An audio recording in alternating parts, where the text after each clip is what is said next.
With massive layoffs in nearly every sector, weakness in manufacturing, car sales and housing, and the biggest one-month decline in the trade deficit since the financial crisis, the economic picture is not looking good, which might explain why so many billionaires are loading up on gold, including hedge fund manager John Paulson and real estate mogul Sam Zell.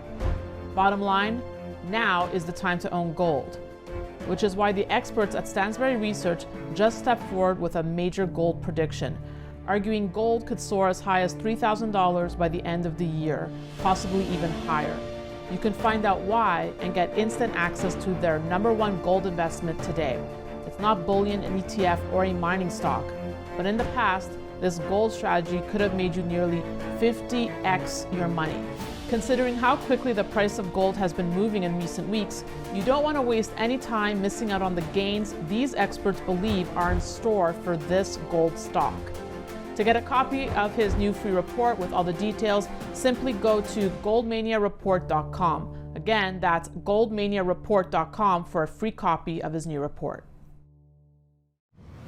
Hi, this is Daniela Cambone. Welcome back to the Daniela Cambone Show. And with me today is Lynette Zang, Chief Market Analyst over at ITM Trading.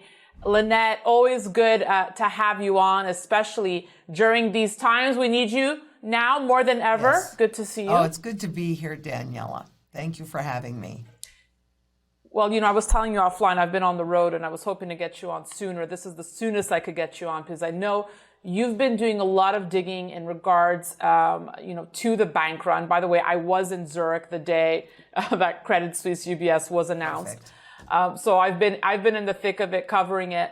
But you have an interesting take on it, and we're gonna talk about that. We're gonna talk about gold. We're gonna talk about central bank digital currencies, all this good stuff. But I thought I would pull up a recent article here from Jamie Dimon, longtime JP Morgan Chase CEO, who said, to no surprise here, the current crisis is not yet over, and even when it is behind us, there will be repercussions from it for years to come. He has, but more importantly, recent events are nothing like what occurred during the '08 global financial crisis. I mean, no surprises here that the repercussions from this bank run will be felt. I mean, what do you make of his statement here, Lynette? Stating the obvious or what? Well, it is stating the obvious, and I also think that it's kind of interesting that we seem to be paralleling what happened in 2008, and I think Jamie was like right on top of that, because almost to the day that was when JP Morgan took over Bear Stearns. And that was supposed to keep everything contained and calm everybody down. But then, and the public didn't notice anything. But then in September, 2008, then the public became aware when Lehman went down. So I think that he probably sees some parallels.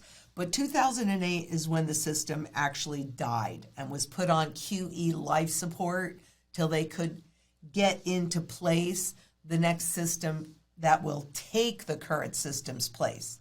And what I'm talking about is, like, back in 71, we went from a quasi-gold standard in August, in the beginning of August of 1971, to a pure debt-based standard by the end of August and going into September. People didn't realize that anything had changed, when in reality, everything had changed. And we're at that same juncture right now where everything has changed. Absolutely. And to that point, Zoltan Pozner of Credit Suisse actually has a paper out saying that the crisis that we saw in 1971, it's not even going to be anywhere near that. It's going to be way worse what we're experiencing today. Mm-hmm. But my question is, I was just observing, when I was outside the head office of UBS and I was looking at passerbys, and I was wondering, do you think that most people are even aware of what's happening and the repercussions? No. Because, and part of that goes to the consolidation and the consolidation of power, because in Switzerland now they have just UBS. So they had two, they go into one, and the same kind of every time there's a crisis, and we're seeing that here right now with bank consolidation into, actually larger, systemically important banks. But apparently even smaller banks are systemically important, or at least those that hold the money there. I just thought this one was interesting. Credit Suisse chairman Axel Lehmann just told shareholders he was truly sorry for the collapse that led to the bank's controversial takeover by UBS. He said, "It is a sad day for you and for us too. I can understand the bitterness, the anger, and the shock of all those who are disappointed, overwhelmed, and affected by the development." So truly sorry here. Truly sorry, and all they needed was a little more time because of the choices that they made, which had to do, and if you think that any of the banks here are immune from this, then you really need to think again, that high level of leverage and risk taking. I'll ask our producer to fire in a chart here, which I know you like, showing Lynette, KBW Regional Banking ETF. And I watched one video of yours on your channel where you're saying all gaps must be filled. And I'm looking at the chart thinking, yes. Tell us, when you're looking at it, what you're thinking and what led us to you doing some more digging here. Well, first of all, I'm always digging, and I love, one of my favorite reports is that quarterly report from the Office of the Comptroller of the Currency of Derivatives in the FDIC insured banks, because presumably Dodd-Frank was supposed to stop that proprietary trading, that risk-taking gambling, but since 2008, the banks and the bank holding companies make more of their income from trading. I think, was it 1 or 2 quarters ago, 100% of their income was based on this trading. And when you look at the speculative trading that's happening in the FDIC insured banks versus the end user trading, it's really ridiculous. So what people don't realize is how much leverage is in that system. And what really kind of threw me for a loop was when I looked at, so back in 2013, they created this other accounting formula to compress or make it appear that there were fewer derivatives out there. Because, hey, derivatives kind of got a bad name when they imploded in 2008. So what they did was they took trades that are similar because they're all unique, right? So not the same trade, but similar trades, and this would offset that. But last quarter rather, banks, FDIC insured banks, spent $180 trillion to compress, to make it appear like there's only $185.9 trillion worth of derivatives out there. Think about, yeah. So why are they so desperate to do so? What don't they want us to know? Well, there's a lot they don't want us to know, right? Like, what is the true size of those bets that are out there? Plus, if they were willing to spend $180 trillion in that compression, that if they're not having to put back reserves or pay special fees, what that's telling you is they saved more than $180 trillion in fees, and that really is an indication of the part of the iceberg that we can't see, that the public can't see. And that means that it's got to be in the many quadrillions, which that implosion will take down everything. There's no way that can be bailed out, bailed in, bailed sideways. They can't create enough money, new money, to paper it over.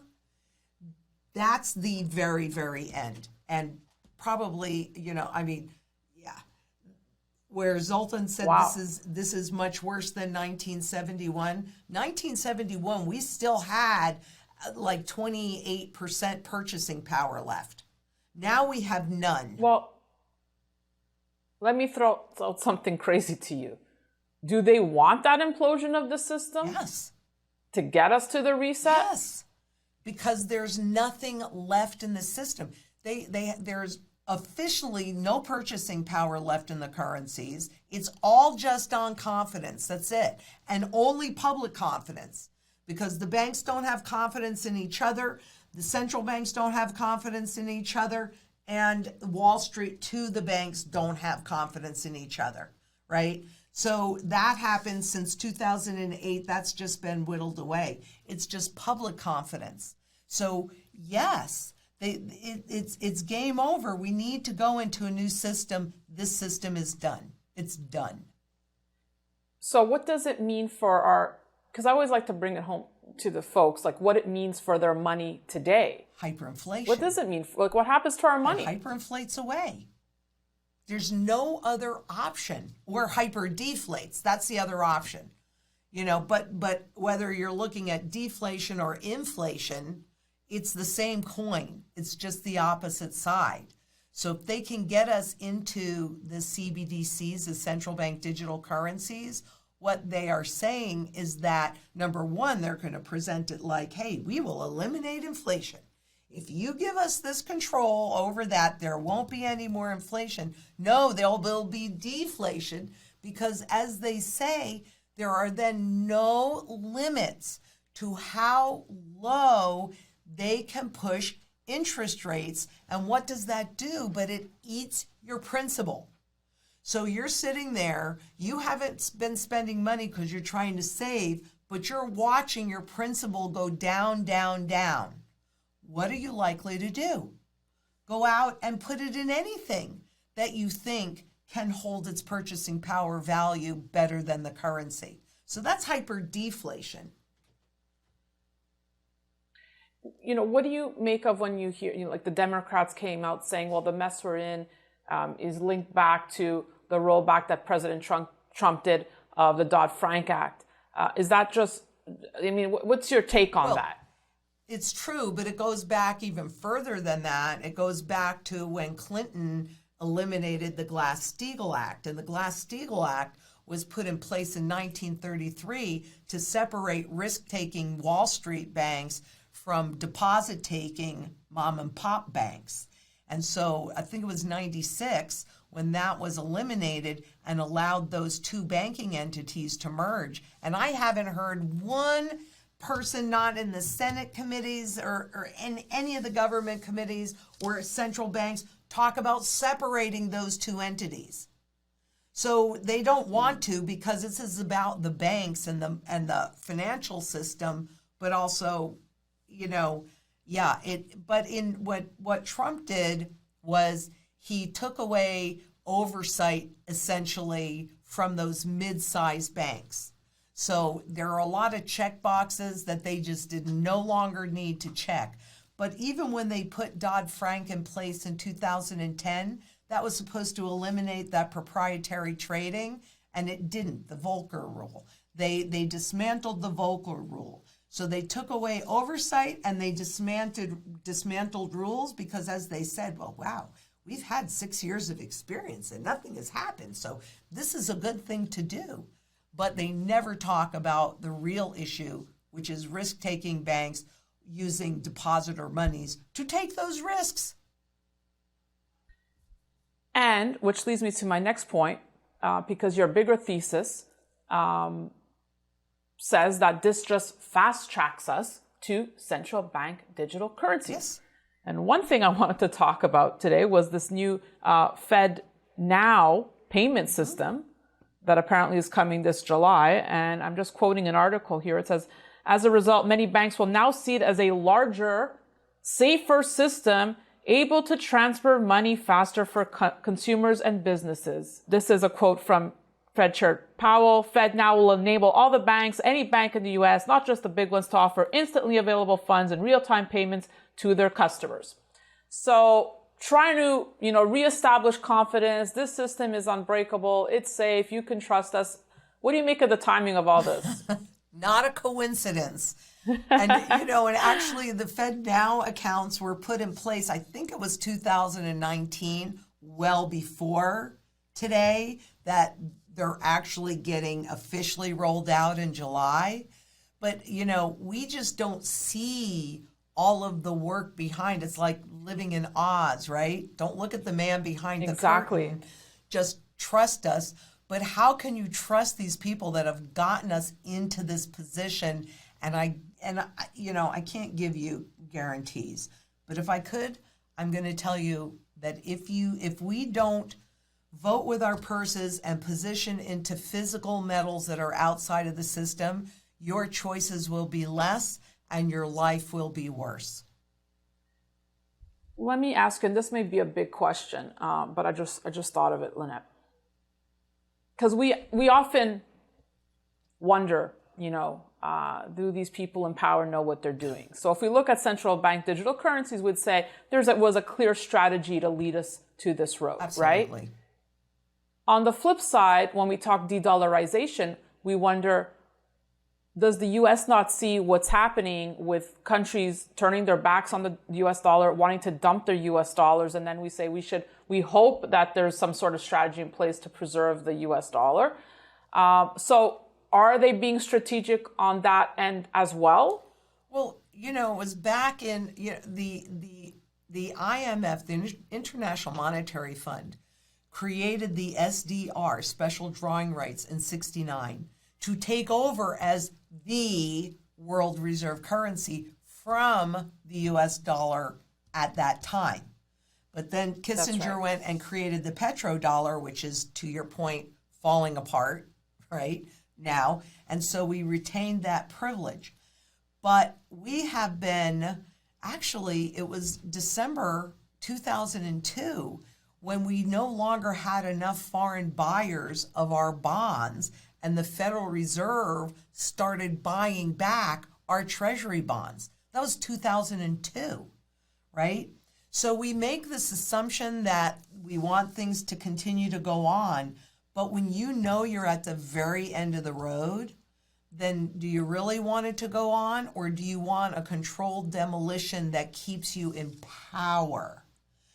Right. Okay? And so right. I think what we're going to see here is a very localized currency. And yeah, de-dollarization, this is not something that just started. And so right. If you look at the way that the U.S. has handled Russia, kicking them out of the SWIFT system and just exporting the inflation to the world, I mean, they have to know that they're not being considerate, gentle, kind, or in any other way encouraging the world to allow us to retain that privilege. You gave me goosebumps with that statement, because I think you're onto something there, Lynette.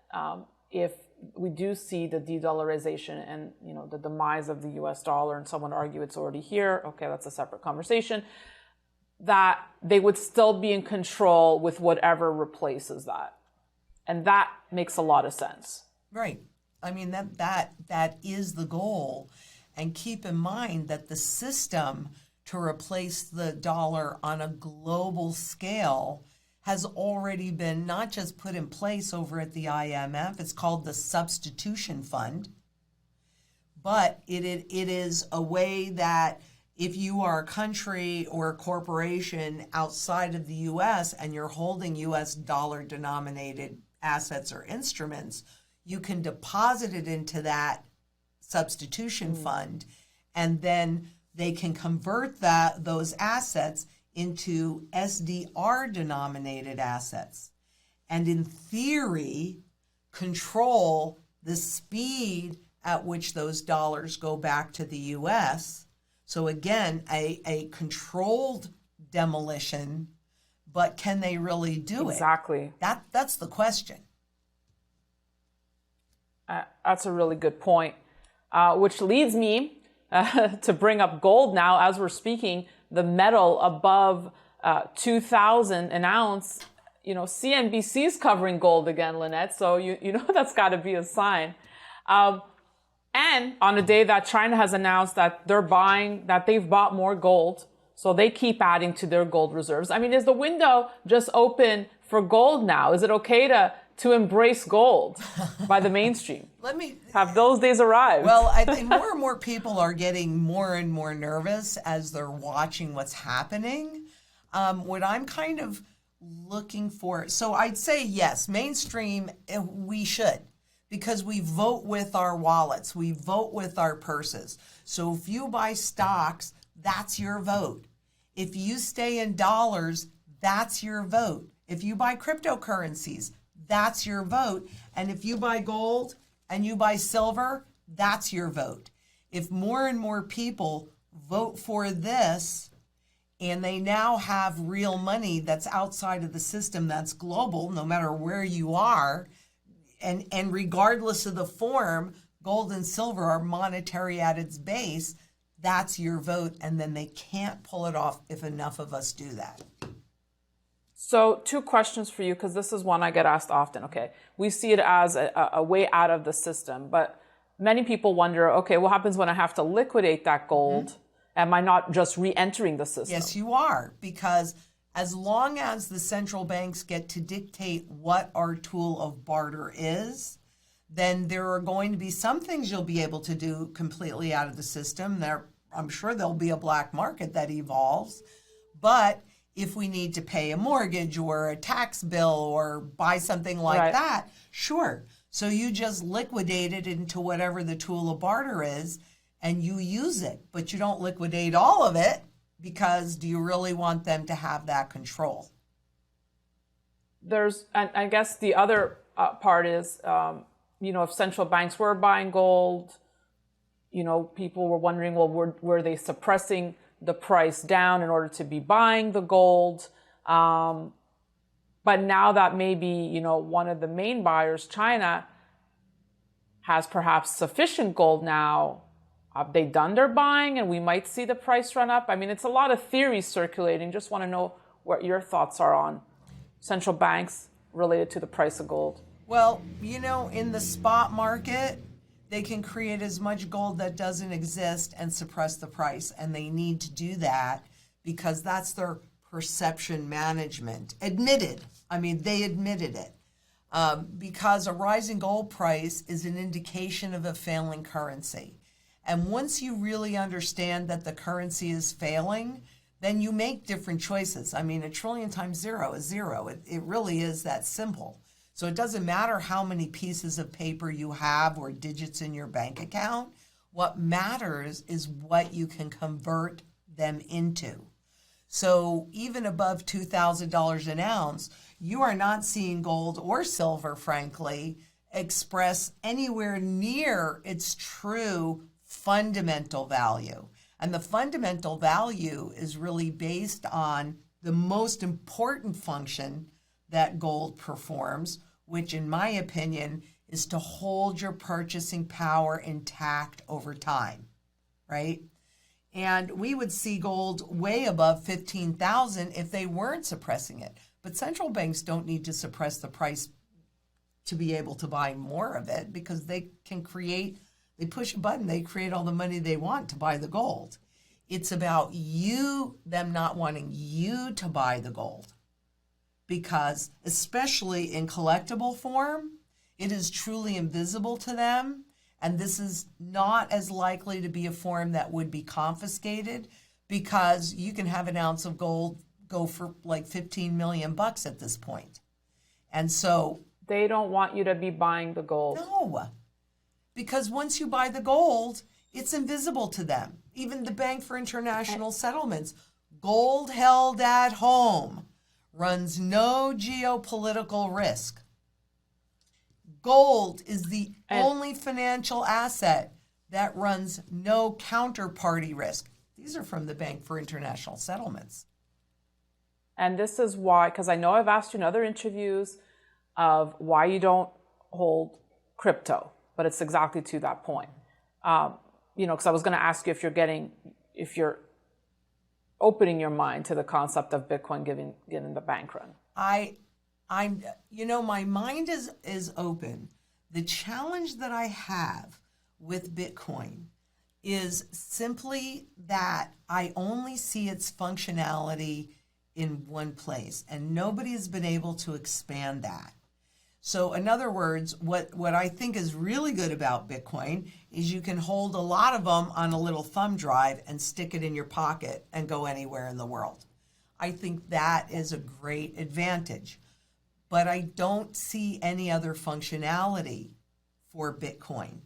Whereas with gold and silver as well, physical, not digital, physical, it's used in every single sector of the global economy. So therefore, it has this broad base of functionality. I mean, it's used in the financial system, but it's also used in medicine, in electronics, in space travel, in art, in food, et cetera, and more. So when I'm going into a fight, I want something that has the most function. I don't want to go in with a teeny weeny little Swiss Army knife. I want to go in with a bazooka and a cannon and a tank. And so for me, that's the difference between the two. But if anybody can show me other functions, because I can buy that $8 million coin and take it anywhere in the world too. So I can move a lot of wealth in a small package. Maybe not as much as Bitcoin. I mean, it kind of depends. But I just, please, if I saw it as a tool of barter, if I saw it in different functions, then I would feel better about it, because I do think some are going to survive. And Wall Street has really adopted Bitcoin. So that could very well be the one that survives, but I don't think it takes you outside of the system, not with the adoption of it in Wall Street. Lynette, we covered a lot of ground today. I always ask you to just bring it home for the folks, because I want to say I appreciate you. I love how you challenge my mind to go in different places and think outside the box. So thank you. And just, again, final thoughts. You're going to come back on a lot more, but absolutely. For right now, for surviving the next month, let's say. Surviving the next month. Well, let's see. We still have the transition coming up between LIBOR and SOFR.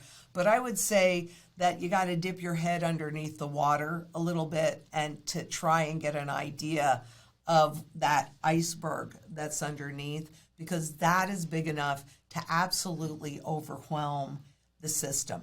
And right now, what we saw in 2008 was the Fed bailing out the banks. And what we saw in 2023 was the Fed bailing out the venture capitalists and the technology companies that will help them usher in the new CBDC. So vote with your purse. Vote with your wallet. Vote with your purse. Get out of the system. And Lynette, I always ask you, because the people love to know about your harvest. Oh. I mean, have you started harvesting? You could tell I don't have a green thumb. My father is the green thumb in the family, but have you started? Well, in Phoenix, gardening, or you just never stop? In Phoenix, it never stops, because we've got 12-month growing season. And last night when I was out, I picked a delicious star fruit and I ate the whole thing too. It was so good. So harvesting down here is constant. Up at the bug out location, 2 of the hothouse growing areas are completed, and they are now putting in the dirt and the watering system. So we'll get planting up there, because there it's still cold and snowy, but we'll be able to plant 12 months out of the year up there. And I just saw a whole big pallet of blueberries and raspberries and boysenberries and blackberries that are going up north, because I can't grow them down here. They're those. So we're working on it. We're working on it for sure. Sounds amazing. Sounds amazing. All I need is like a nice fresh bowl of yogurt, some granola, and some of your fruit, and I'll be in heaven. But Lynette, we will speak soon. Thank you so much for joining us and sharing your insights and all the digging you're doing. Thank you. Oh, it is my pleasure. It's what I was put on this planet to do, and I really appreciate you having me on, Daniela. It's great seeing you again. Absolutely. Thank you. And thank you all for watching. Be sure to stay tuned to the Daniela Cambone Show and to sign up at danielacambone.com so you don't miss any of these incredible insights. That's it for me. We'll see you soon.